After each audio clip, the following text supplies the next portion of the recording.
اعوذ باللہ من الشیطان الرجیم بسم اللہ الرحمن الرحیم سورہ صف اردو ترجمہ۔ اللہ کی تسبیح بیان کرتی ہے ہر چیز جو آسمانوں اور زمین میں ہے، اور وہ غالب ہے، حکمت والا ہے۔ اے ایمان والو، تم ایسی بات کیوں کہتے ہو جو تم کرتے نہیں؟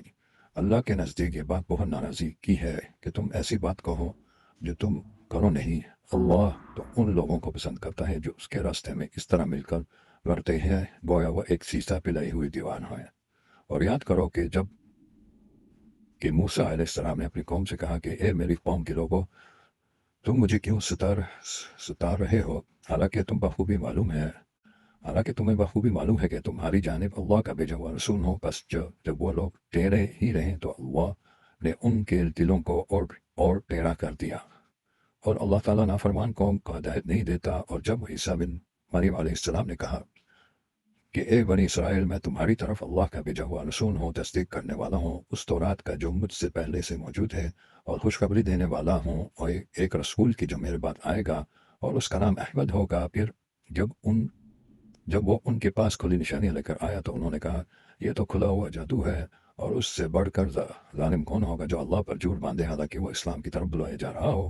اور اللہ ظالم لوگوں کو ہدایت نہیں دیتا، وہ چاہتے ہیں کہ اللہ کی روشنی کو اپنے منہ سے بجھا دیں، حالانکہ اللہ اپنی روشنی کو پورا کر کے رہے گا، خواہ کافروں کو یہ کتنا ہی ناگوار ہو۔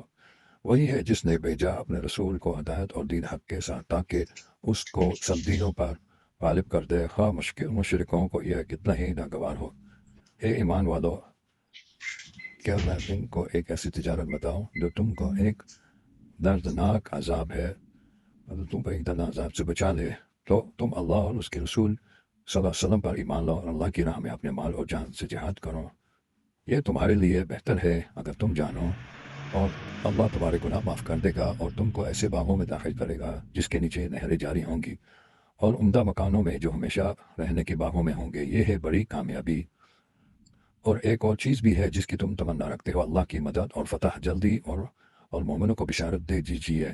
اے ایمان والو، تم اللہ کے دین کے مددگار بن جاؤ، اسی طرح عیسیٰ بن مریم علیہ السلام نے حواریوں سے کہا تھا کہ وہ کون ہے جو اللہ کے واسطے میرے مددگار بنے۔ حواریوں نے کہا ہم اللہ کے دین کے مددگار ہیں۔ پھر بنی اسرائیل کا ایک گروہ ایمان لے آیا اور ایک گروہ نے کفر اختیار کیا، چنانچہ جو لوگ ایمان لائے تھے ہم نے ان کے دشمنوں کے خلاف ان کی مدد کی، نتیجہ یہ ہوا کہ وہ غالب آئے۔ صدق اللہ۔